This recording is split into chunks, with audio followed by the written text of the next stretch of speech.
Yay! We are live. Wow.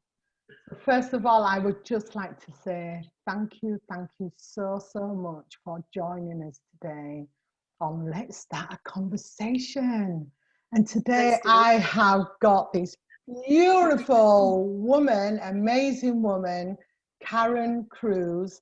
He's going to be having a conversation with me today. And I'm privileged, I am honored to have her with us. So I really appreciate that. Oh, thanks, Lesleye. Oh, you're welcome. Thanks for asking me. You're welcome. And let me just give people a bit of a background about you, Karen, because you are doing some amazing work. So Karen, you first left school in 1970 without any GCSEs. Like most of your friends back then suffered overt racism at school, especially high school, where you were pretty much written off. You then left feeling hopeless, without any confidence. Despite that, you ended up having a very successful career in social housing. You became a senior manager for what was one of the largest housing associations in Yorkshire. You then went on and did your GCSEs at 52 years young. Wow. Went to university and achieved a Bachelor's Art degree. You are qualified as a life coach and have 2 businesses. You coach over 100 young people in schools, colleges, universities, and train teachers, really fantastic, as well as corporate staff and managers, plus private clients. Karen has a second company called Flourish Minds, a non-profit organisation, and has been awarded £25,600 to coach young people in primary school. That is just fantastic. Thank you. Her aim is to support young people to realise their full potential, strengths and skills, and to understand that despite what others might tell them, that is so true, because I know I've been told, but anyway. So despite their circumstances, they all have something to offer and to contribute to the world. And Karen is living proof of this. Wow, what an amazing bio, Karen. You are doing some absolutely fantastic work. It's just brilliant. Thank you. It really is. And before we go into this, I want to know about you. Tell me about Karen. Let's go back in time. Oh my God. Let's talk about your school, because you talk about leaving school without no GCSEs, and then, so let's go back to school. What was that like for you? It was a mixture actually, because at middle school it wasn't too bad, because we were lucky enough to have one of the first black head teachers in Yorkshire, Miss Paul. Yeah, so you'd walk into middle school at like 10, 11, 12 and see someone that looks like your mum, and you were like, whoa, this woman who looks just like my mum is head of that school. So that was really inspirational. And I'm still really inspired by her now, to be honest. Yeah. And we also had a black teacher, Annette Francis, who, again, she used to pull us together as black children and, give us that telling off, and you need to knuckle down, and it's a tough world out there. So we had all that. So at middle school, it wasn't too bad. But when we went to high school, we were like the second or third cohort of kids that went to what used to be a grammar school. So it used to be pure white, and then we all turned up from Chapeltown and Hare Hills. I think, what is going on? And our head teacher, he was definitely racist, and there were little things that happened that I saw. But the thing for me that the straw that broke the camel's back was our English teacher. I loved English, and actually Tanya's interview last week with Matt, I kept saying, that's what I did, that's happened to me, that happened to me. But I was really good at English. But my English teacher did not like me at all, and I think it might have been because I was only one of maybe 2 black students in the top set, And she used to mark my work down. And my mum was really good at English. And I'd be taking my work home and going, Mum, look what I've got for this. This can't be right. And then we used to compare. I'd compare it with other students' work in class and think, she's definitely marking it down. But Mum kind of left it. And then one day we were reading To Kill a Mockingbird for our O-levels. And she used to get us to stand up to read, you know, to just check your reading skills. And she asked me to read a passage that had the N-word in it. Exactly. So I took the book, closed it, walked to the front of the class and just put it on her desk and said, if you think I'm reading that, you've got another thing coming. And went home. Now this was like lunchtime-ish, so I'm thinking when I get home I am in big trouble, because my mum was like, don't be even trying to do this truant in from school business. I think I tried a couple of times and got caught. So I went home and Mum was like, what time do you call this? Told her what happened, and she was like, you've done exactly the right thing. And when I look back now, you know, I'm a coach. When I look back now, my mum was coaching then, because she went up to school and she didn't do the angry, shouty thing. And I went up with her, but she was doing like, so when you ask my daughter, a black young girl, to stand up and read this passage in this book, how did you expect her to feel? What part of that did you think was a good idea? And I'm sat there going, go on, Mum, ask her the question. When did you think that was a good idea? You know, so she kind of did all that. And it was really nice to see that power shift, because my mum was in control rather than this teacher. And she was just whimpering and gave all these silly excuses about, oh, she doesn't think I like her and blah, blah, blah, blah.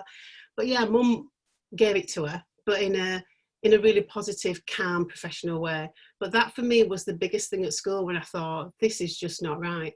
And we were never pushed. You weren't really pushed. And as a result of that, I left school with no GCSEs whatsoever, not even in English, my favourite subject. And I know you're trying to make me older than I am. I left school in 1979, not 70. So I left school in...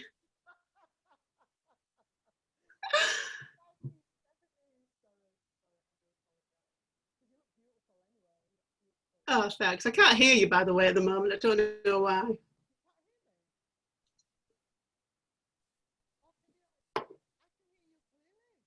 Can you hear me? I can only hear you a tiny bit.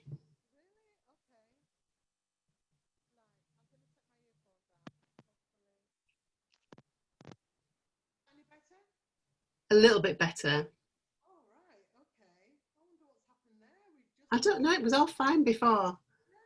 Technology for you.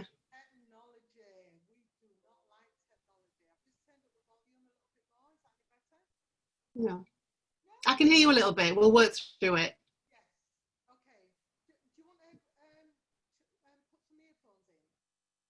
Me? Will that help me? Just excuse us, ladies and gentlemen, while we... well, this is a different connection I've got here. Put my mic in. I don't know if that will work. No, can you not hear me now?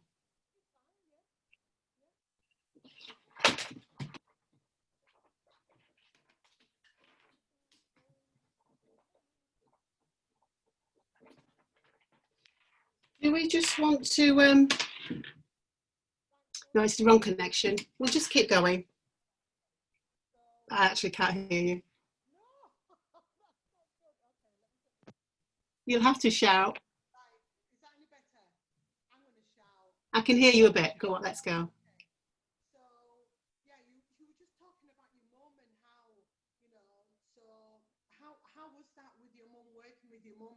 You know, your mum supporting you. How was that? That was brilliant. And my mum, she's always, I can hear you now, my mum was always very supportive of me. She's always been one that's wanted us to progress, and she's always believed in everything I've wanted to do. And she's known that from being a little girl, all I've wanted to do was teach. That's all I ever wanted to do. And that's what my mum wanted to do as well. But she's still a massive driving force in my life, is my mum. And I was talking to you about earlier about my friends, you know, Zena, Jamie, Marcy, they know I talk about my mum all the time. An amazing, amazing woman. Yeah. Oh wow, she sounds amazing. And is your mum still around? No, so my mum passed away 6 years ago, unfortunately. And she was very clever though. She died on Mother's Day. I know, so it's a bit bittersweet for us is Mother's Day. But yeah, she died on Mother's Day, and that's actually how I met Zena. So when my mum passed, Zena's got her own funeral business, family funeral business. It was Zena's family that looked after my mum. Yeah. And the level of service that we got and the way she looked after us, as soon as we walked into that funeral parlour the first day, you know, and it was little things like she used to call my mum, you know, your mum's a guest, which you don't kind of hear related to, you know, the deceased. And that's how we've become like the closest friends. And that was, yeah, like I said, it started 6 years ago. So strange how people come into your life, isn't it? But yeah, so brilliant. Just a beautiful story, really. Yeah, no, it is. It's really, really nice. And so, Karen, so you talked about like racism, the teacher telling you to read the N word. And so did you face a lot of racism at school? Do you know, I don't think I faced a lot. I saw it, but that was the main thing for me. And I think it was more about the fact that when you look back now, you know, you really were not pushed at all. And when I went to my careers officer, I mean, in those days, they didn't really care either, and said, you know, what I really want to do is teach. And they were like, well, you might be better being a secretary. And I was like, right, okay. Wow. I know. So I actually did go to college and do a secretarial course. But yeah, it was just that not being pushed and not helping you to realise that you have actually got something to offer. And that's where I start with I call them my kids, all the children that I have in front of me, regardless of who they are, where they are, how old they are, where they've come from, they all have something they can offer. And we just find that thing. Yeah, exactly. No, that's just amazing, because I struggled at school, and I didn't know why I was struggling at school, and it was only until, you know, my adulthood, 30 years, when I found out, you know, I got diagnosed with dyslexia. So, you know, I understand, you know, why I couldn't get it at school. Yeah. You know, and because of that, the teachers didn't want to spend any time with me to, you know, work on what my problem was, or, you know, so yeah, what you're doing with the young people is just absolutely fantastic. And so you were talking about your daughter. You've got a daughter, and sorry, tell me about you've got a nana, you've got a daughter, and I know you're married. Yeah, so my daughter Olivia's 15. She's another, after my mum, I talk about her the most as well. I do talk about my husband a little bit, but I talk about them two the most. She is just a lovely, lovely young girl. She's laid back, she's level-headed, she's so funny. And yeah, she's just started, I've actually got her working in our business now, doing some admin type things for me. So she's showing me up, yeah, because she's like, Mum, I know you said do it this way, but there's actually a better way. And I'm like, whoa. I know. But what she said to me was, if you're providing a service for young people, if your company is all about young people, then you should have young people working with you. And I'm like, okay, I'll take that on board. That's fair enough. Yeah, she's got a point there. Actually has. So we're actually now looking at having like a young people's board as part of Flourish Minds. So I was talking to a friend of mine the other day whose nephew also goes to my daughter's school, but he's such a bright boy. He's getting ready to go to his potential for Oxford University, and we're like, whoa. So, you know, we're trying to get lots of different kids that will sit on our board and contribute to what we're doing. So yeah, I've got Olivia who's 15. I had her late. I had Olivia when I was 42. Wow, how was it? Yeah. Well, oh gosh, long story short, well, that wasn't the plan. We had quite a few very late miscarriages in between, and then our son was stillborn. So for that period of 4 years or so, it was like seriously tough. So she is like a double blessing. and she almost wasn't here. So yeah, she's certainly meant to be here. So yeah, it was hard. But Michael and I have been together for a long time, and this September will be our 27th year of marriage. I know, don't ask me how, because I've almost killed him like several times. What are your tips? You must have some tips, what you can say about relationships. Oh God. Please don't ask me about tips about relationship. Just be you. Just don't lose yourself. I know a lot of people who get married and do change a lot. And I was always, because you probably don't know me well enough to know that I am quite stubborn. And I was like, don't think I'm doing this marriage thing and then I'm going to suddenly become any different. I am who I am, and that nothing's going to change. So, and we've both got very separate interests as well. So we do our own thing and come together when we need to come together. But yeah, I think just don't lose yourself in your marriage. Yeah. No, that's fantastic. That's fantastic advice. I've never been married, and yeah, I'm hoping to one day. We'll never know. Okay. Yeah. You never know. Yeah, you never know what's going to happen. Mr. Right is, or well, not Mr. Right. The man who I desire is around the corner. Who you deserve. Who I deserve. He's just finding his way through.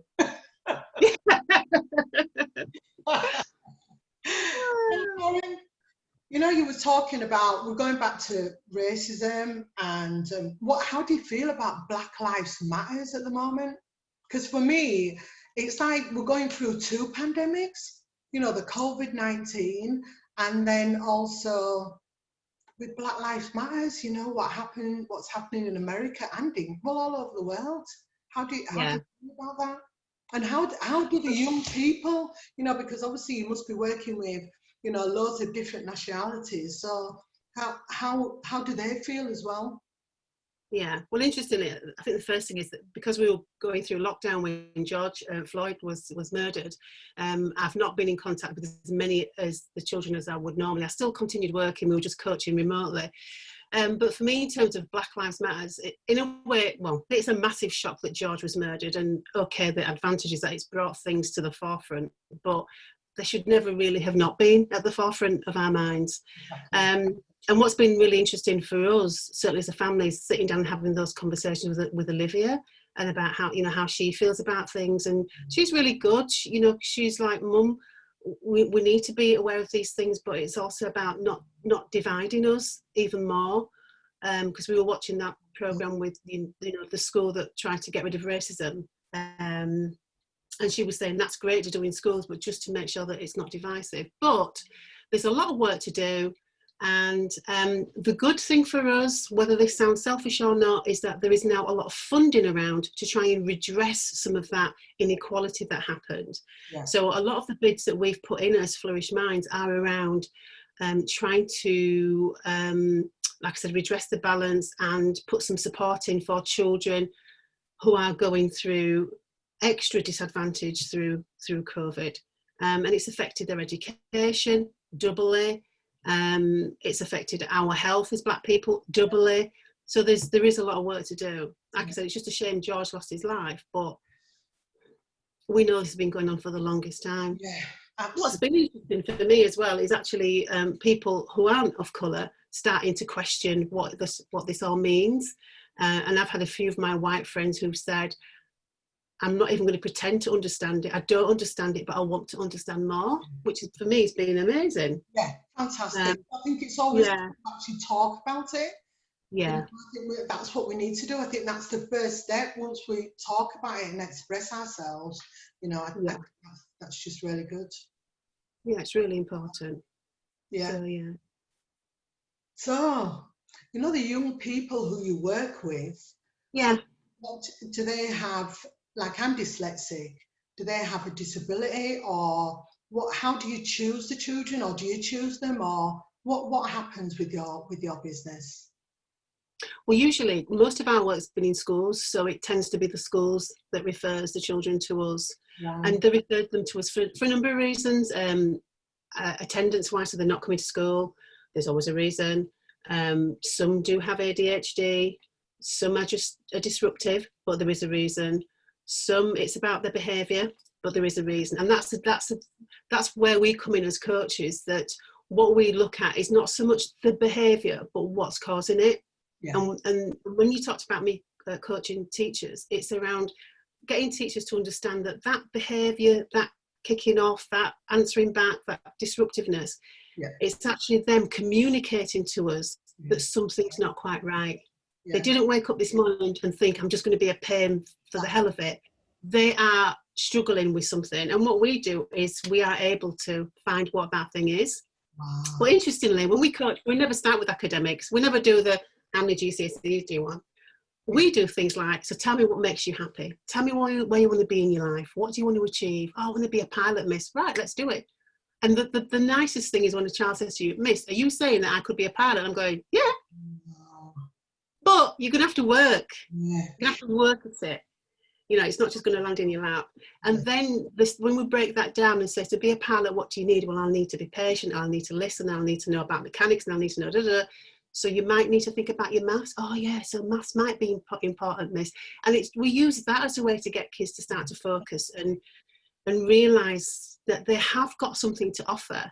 It's just digging a little bit deeper than teachers might do.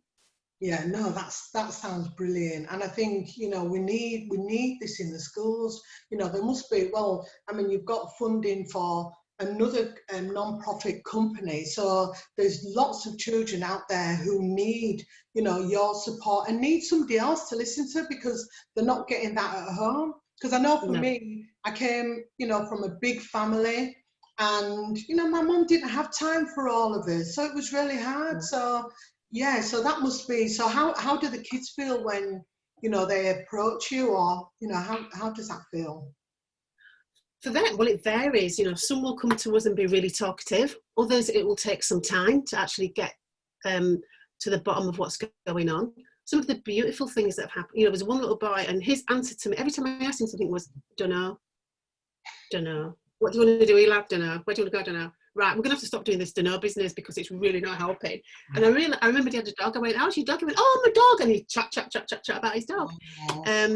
He wasn't coming to school. This is just an example. He wasn't coming to school because his mum and dad split up. He blamed himself. He wanted to be at home with mum. And he also thought he was rubbish and he's not good at anything.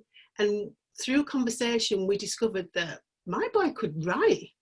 He read me this letter that he sent to his dad, which was not a nice letter, but the way he'd written it, I went, have you written this? He was like, yeah, miss. I'm like, that's amazing the way you've written that.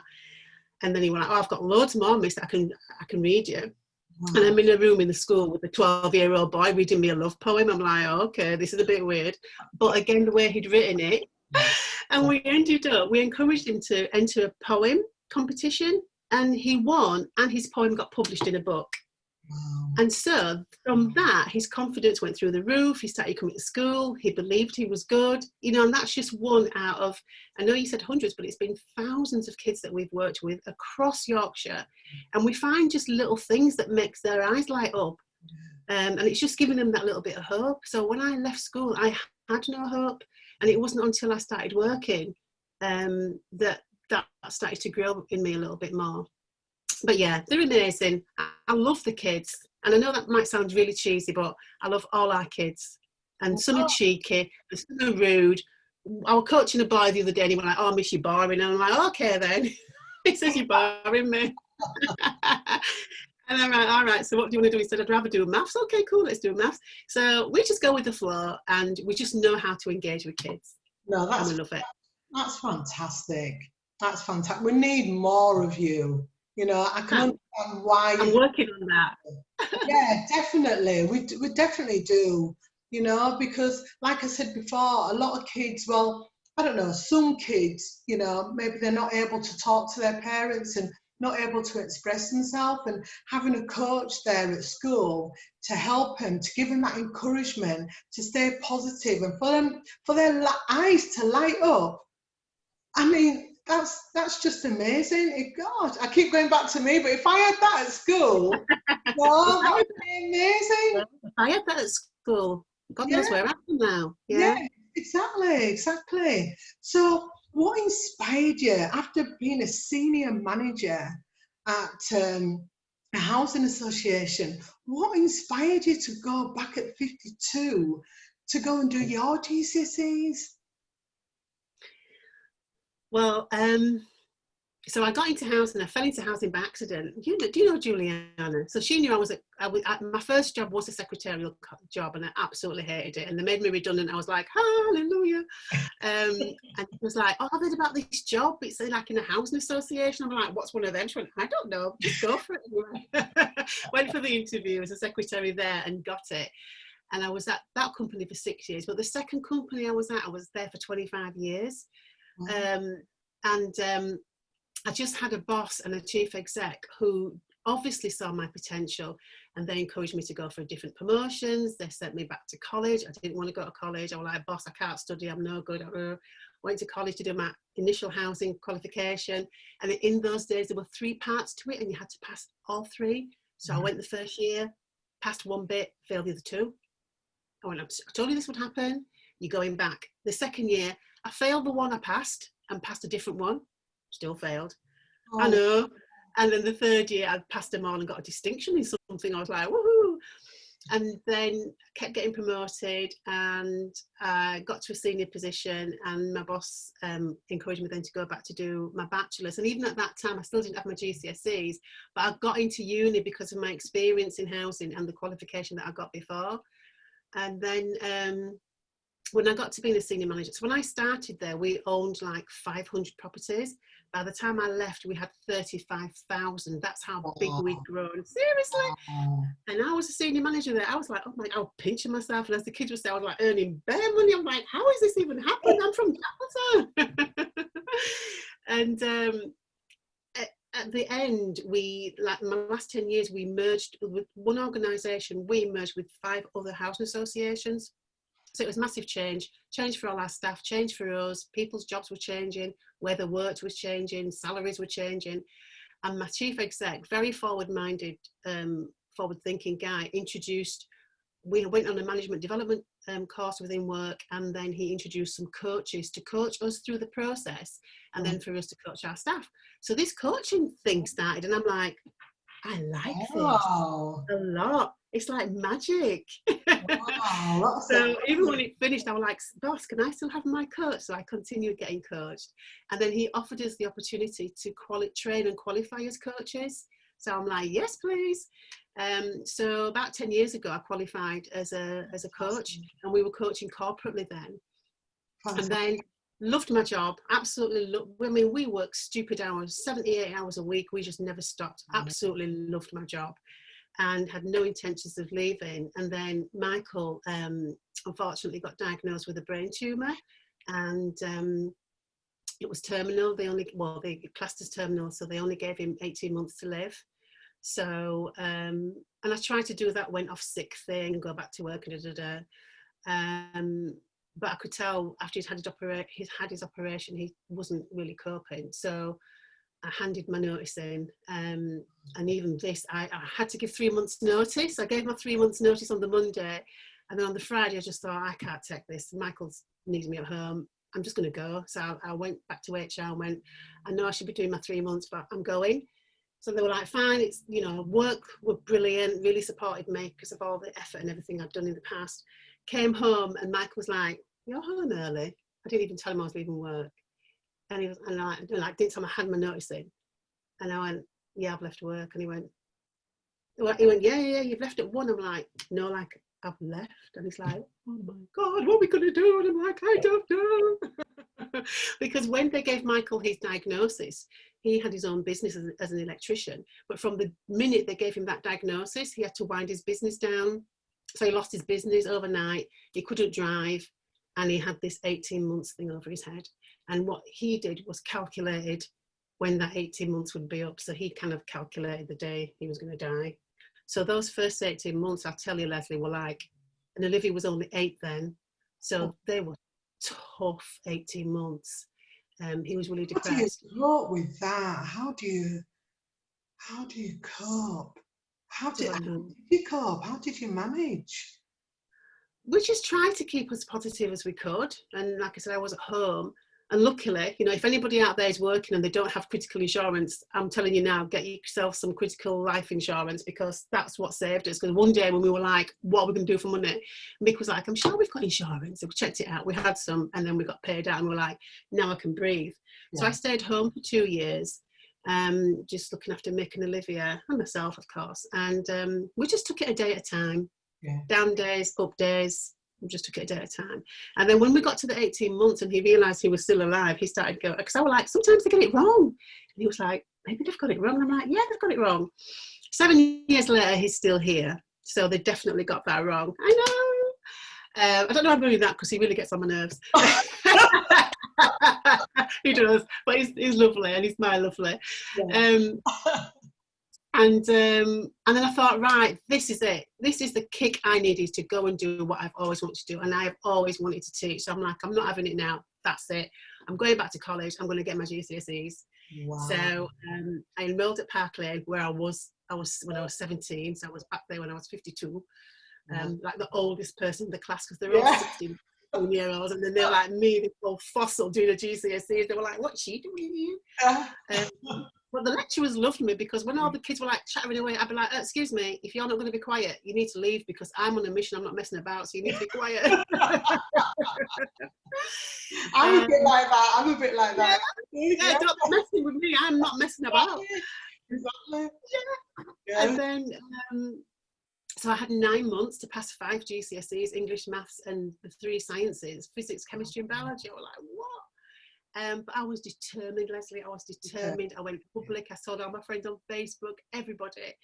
And I just really went for it and smashed them. I got an A in English, B's and C's in my maths and my sciences. And I was like, over the moon.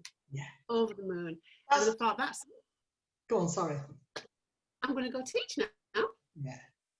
That's just absolutely, wow. Beautiful, sad, but so encouraging, you know, that really is. Do you know what I mean? Because that's a big message for people out there. You can do whatever you want to do. Whatever you want to achieve, you can do it. Just keep going forward, you know? And that is my message. Yeah, and the other message is life is very unpredictable. I know we say life is short, but it's very unpredictable.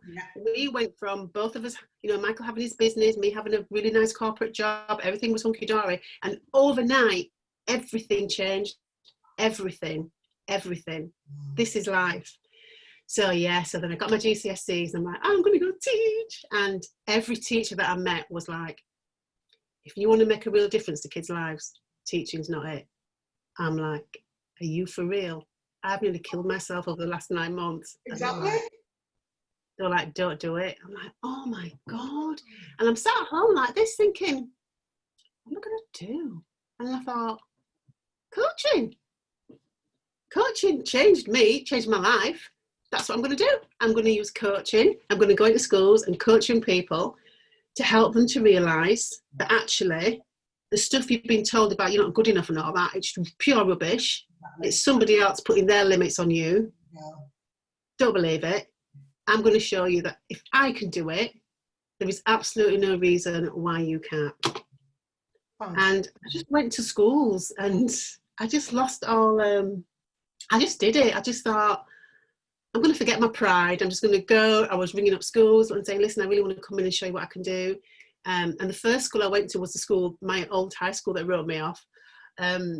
Obviously it's changed 4 years later. And they got me in and I had a conversation and they were like, well, because nobody knew me in education, remember. I was social housing girl for 30 years. So in the housing sector, everyone knows me, but in education, no one knew me.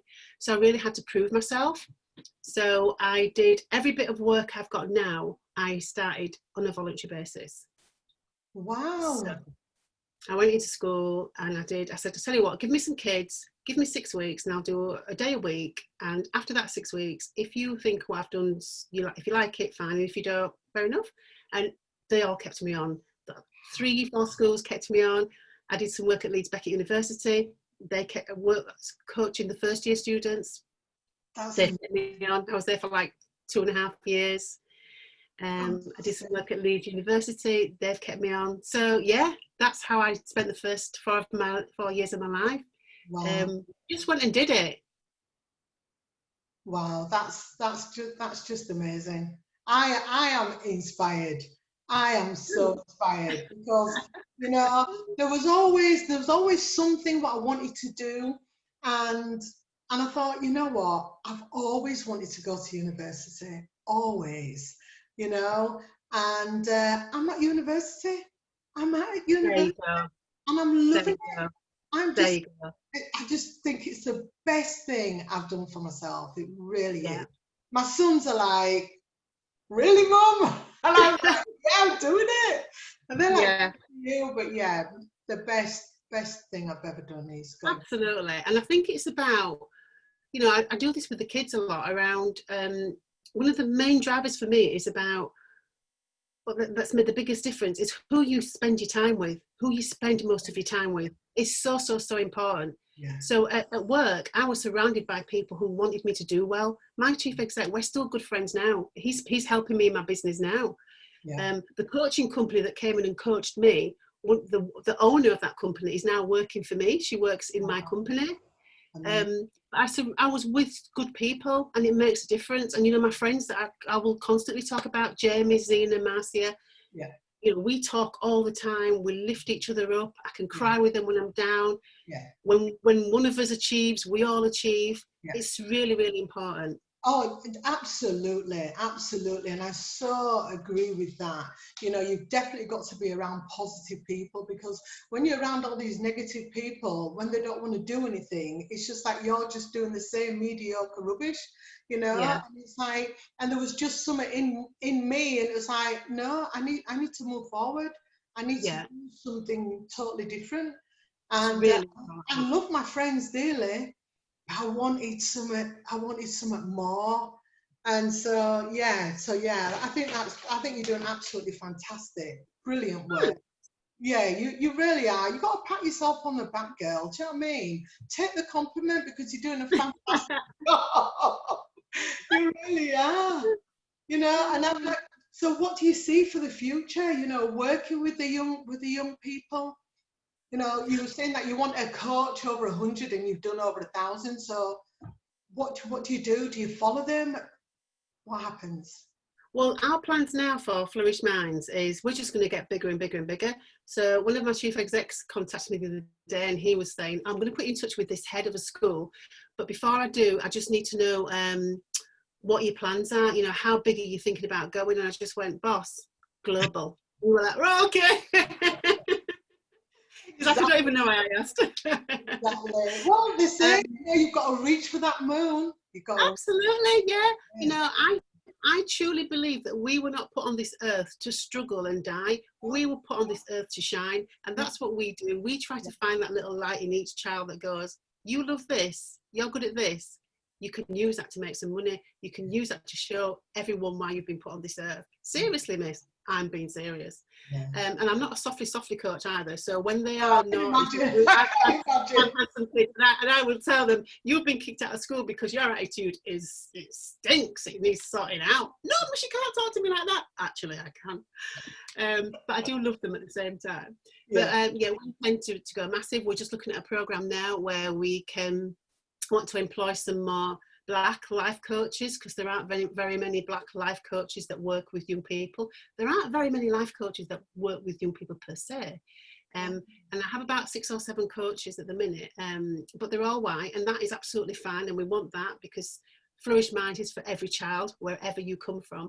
But I also want our children to be able to speak to someone they can relate to. Yeah. So, when you go into schools now, even the most outstanding schools, with the biggest cohort of Black and Asian kids, you see a Black cleaner, you see a Black caretaker, you might see a Black TA, and you might see a couple of Black teachers, but you never see anybody on the senior leadership team. You don't see any Black head teachers. So I want our children to aspire to the absolute best, and they need people that can talk to who relate to them and understand them.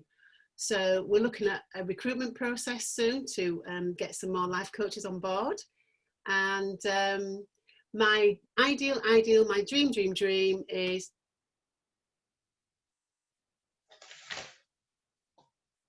Oh, what's happened? Truth of my, I'm still here. Are you still All right, there? okay. It just went all funny then. I'm thinking, oh no, what's happened? What's happened? I've lost you, but you're back. I'm glad it's not just me that suffers with technology. No, it's not. So ideally, I'd like to open a number of my own schools where we're using coaching and a coaching approach to work with our children to get the best out of them. And then my other second thing is to open a residential home for Black elders, where in memory of my mum died in a home. Luckily, in the end, we found her a beautiful home that really cared for her. But up to then, she had a really tough time in some other homes that she was in. And I've already got a name for it. It's my mum's initials. So that's all. All I need now is a building and some people, and let's just do it. No, that's fantastic. That's like amazing. Like, I'm thinking about the coaching thing myself, you know, getting on board and doing some voluntary work, working with the young people. I think that would be really, really exciting, actually. To do. Yeah, so I mean, I'll let you know when we're looking at putting on an accredited coach. So you will leave with an accreditation, you will be a qualified coach. What we're trying to do is get some funding for it because the cost is quite expensive, the company that normally runs it. So I'm doing a joint venture with this company because they also want, they're a white company, but they also want some black coaches. So they're doing some work with the NHS, and the NHS have actually come back and the staff have said, we want a black coach. Wow. So, you know, and they've actually asked me to do some work with them. So that's really nice. But yeah, we'll be rolling it out, and I will make it public that that's what we're trying to do. So if you want to come on the course, but we're looking for some funding to try and keep the costs down. And then we'll get people on it, and then I'll get my young people's board to be part of our recruitment process. So be prepared to ask questions by my daughter.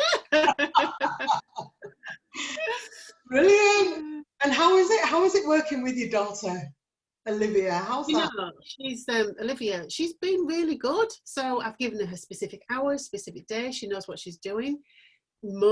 She's turned up late once. The other time she's turned up on time. She's got on with it. She's done the work. But with the day when she was late and she was like, oh, I'm a bit late, Mum. I'm like, that's not good enough. Because Mum, I went, no, sorry.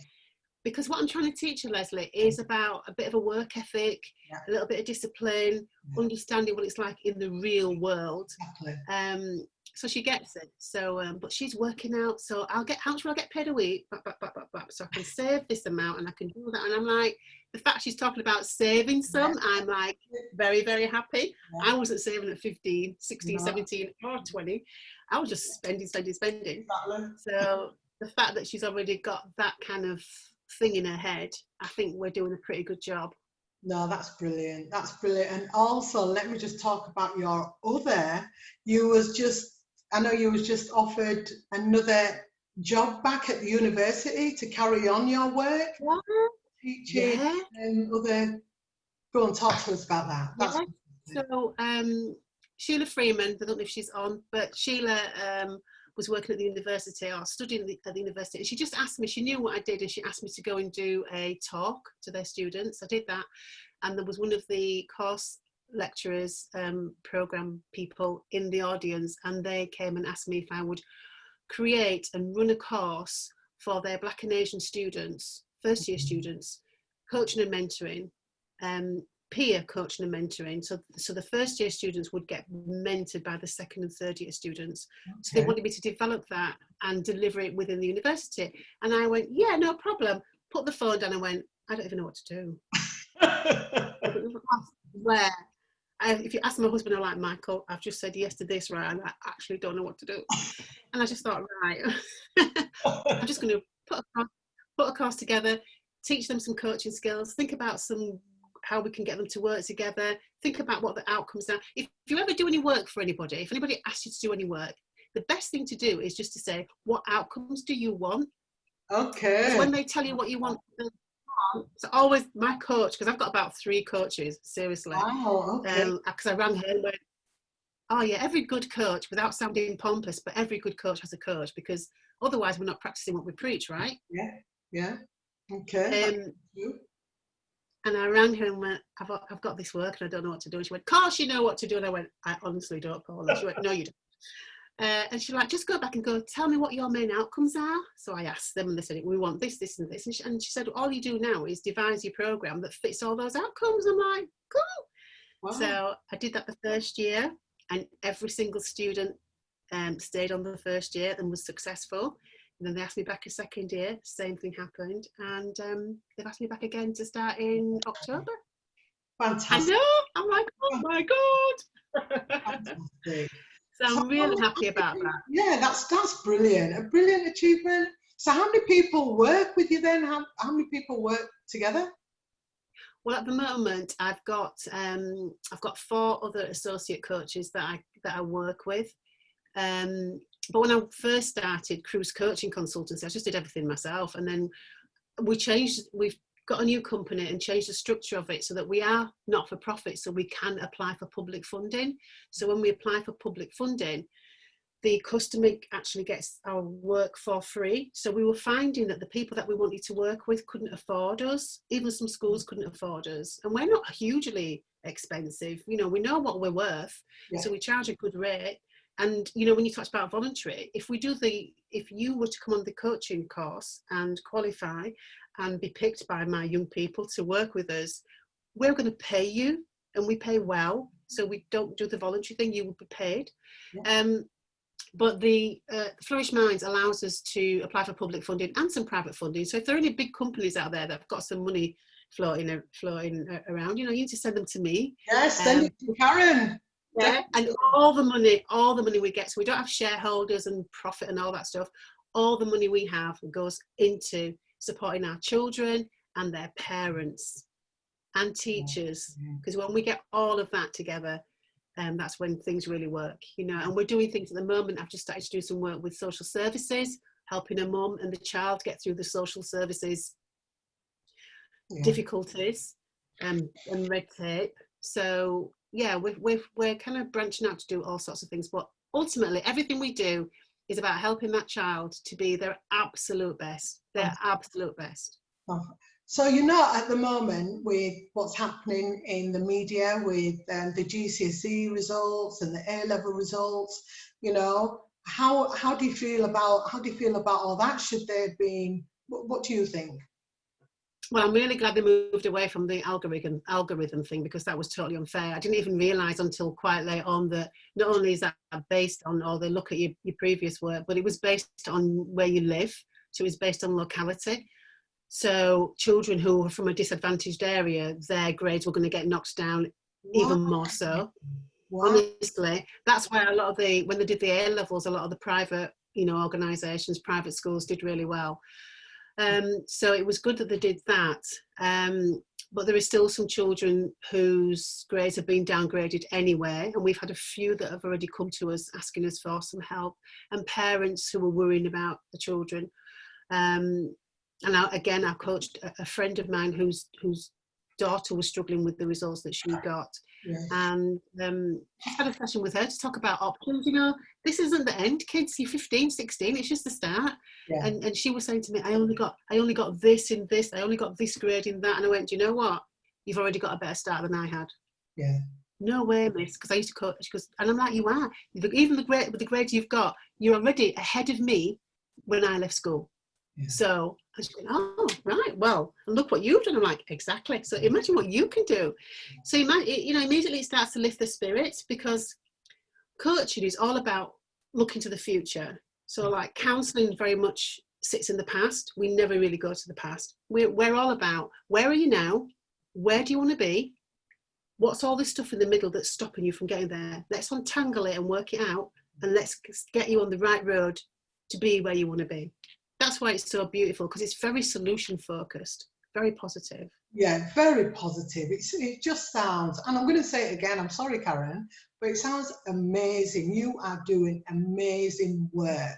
You really are, because I bet if I got the kids on here now, the young people on here, they would be like, thumbs up to Karen, you know, how much you've encouraged them and inspired them, you know, to go forward with their lives. So, you know, well done for that. It really is absolutely amazing, you know, and thank you for sharing all that with us, you know. No problem. So let's change this up, because a little birdie. Oh my God. What now? A little birdie told me that you've got a bit of a black belt. Oh, yeah, I am. I'm a black belt in karate, girl. Oh. Wow, so is this how you do your relaxing time and just chill time? Wow. No, what happened there was I wanted Olivia to do something because when Olivia was little, she was like a little, she had no confidence whatsoever, and I just wanted her to get a bit more brave and confident. And I thought, and someone told me about this karate club, so we went to this karate club, and the instructor, Glenn Riley, absolutely amazing. If anyone's in Leeds and wants the kids to learn karate, Glenn Riley, Akashi Shotokan Karate Club down in Meanwood, absolutely amazing. So Olivia started, and as parents, we would take her on a Saturday. There were a few of us. We just sit around the room. It was in a church. We'd sit around watching the kids do karate, like going, oh. But she was learning to work with other people and learning some new skills, and it was really going very well. And then one day, Glenn said to us, "Why don't you lot join in?" And we're like, "Let's do karate." And then we thought, "Oh, we're here. We might as well join in." Yeah. So we started doing karate. So Olivia was 6 when she first started. So that's like 9 years ago. So we started joining in, and do you know what? We started liking it. And we kept going and we kept going and we kept going. And then we just went through our different belts and kept getting, we got our white belt, yellow belt, all green belt, all that sort of stuff. And loved it, loved every bit of it. And then Olivia went in for her black belt and got her black belt. And I'm like, I'm not having Olivia being a black belt, and I'm not. Sorry. And even with that, we struggled because I had, I exercise a lot. I have done since 18. I've always exercised, and too much sometimes, and I damaged my knee, so I had like knee surgery. I think I was about 50 or whatever, but I had knee surgery. And when you come around and the consultants say no more exercise, no more karate, and I'm like, whatever. 6 weeks later I went back to my karate, and then a year later I took my black belt and I passed. Oh, amazing. Oh my God, kill you with my bare hands, man. To be honest, I don't think I could remember very much about it in reality. But what was lovely, and even Glenn, the instructor, is more about the fact that you've taken part and you've tried and you've trained. We used to train like 3 or 4 times a week. We were fit. Olivia was fit. Yeah. So it was more about that. It's more about your mindset, really, and challenging yourself to do something like that and going for it. And I'm sure I wasn't the best black belt at all, but it wasn't that. It was just the fact that you put the effort in, you put the work in, and you were prepared to take such a big step. So yeah, I'm proud of that. Yeah, that's fantastic. Yeah, that's pretty cool. That's fantastic. So you love challenges then? You love to push yourself? Yeah. Yeah. So what's next? I know you're talking about your business side, so I know you do black belt. So what sort of fitness do you still do now then? I do, because I've got to be careful with my knee. I don't do any high impact stuff anymore. So I'm at the gym. I've got a PT. So I've got a personal trainer who I go to the gym a couple of times a week and just get him to like just shout at me until I like want to die. So after lockdown, obviously over lockdown, I hadn't done anything. Went to my first session. He's like, "Karen, we'll take it easy." And I'm like, "Nah, I don't want to take it easy. I'm going to go for it." And I swear, Lesleye, at one point I had to go, "Connor, I'm going to have to stop because I'm actually going to spew." And he's like, "Right, go stand outside." Went outside, took a few deep breaths, and I'm like, "Right, I'm all right now. We'll go again." But yeah, I think I do like to push myself. Yeah, I like to push myself. And through lockdown was really hard. But I don't go to the gym, but I enjoy skipping. Oh yeah.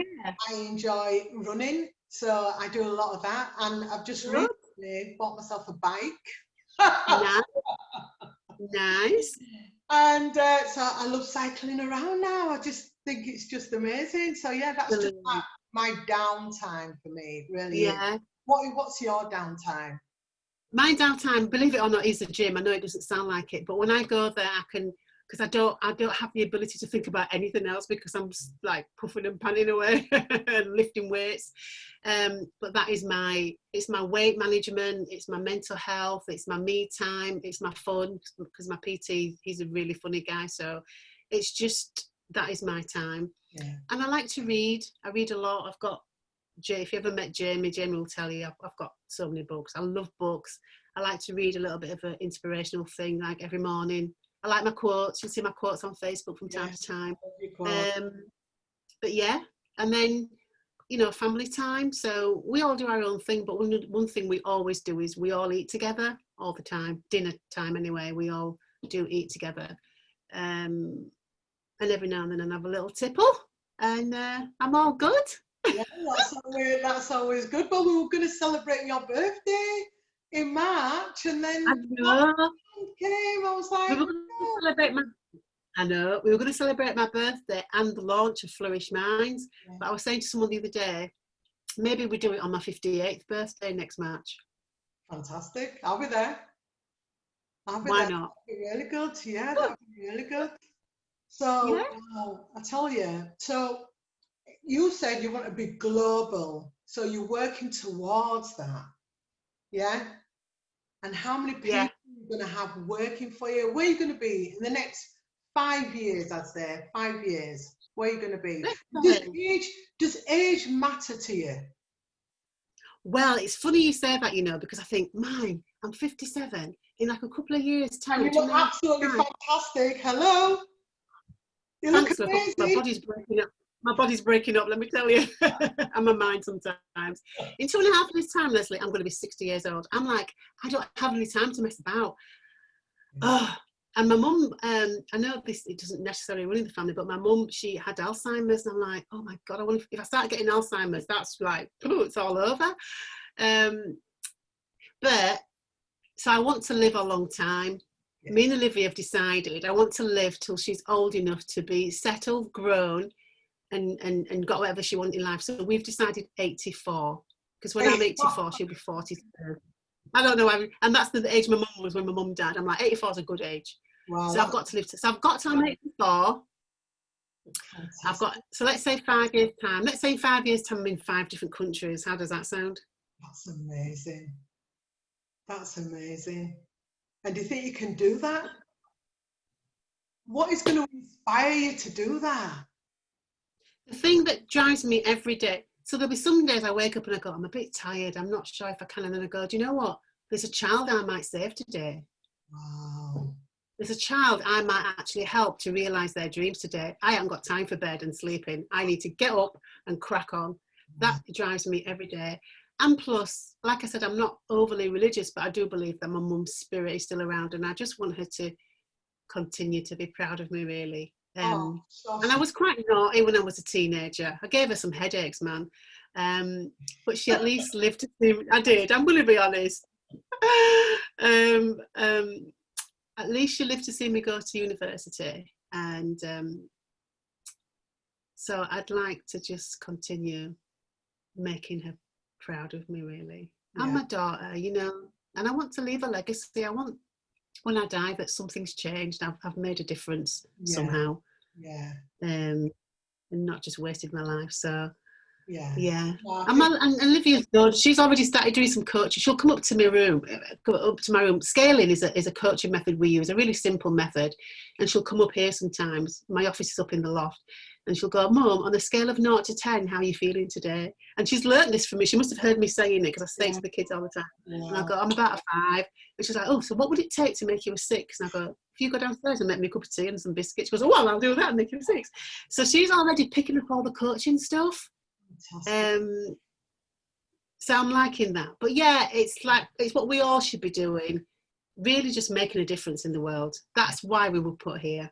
Yeah, we have to have been put here for a reason, haven't we? Don't you think? Definitely. So definitely, you know, like Sam says, everybody's here for a purpose, and once you find that purpose, you need to grab it, you need to nurture it and go forward with it.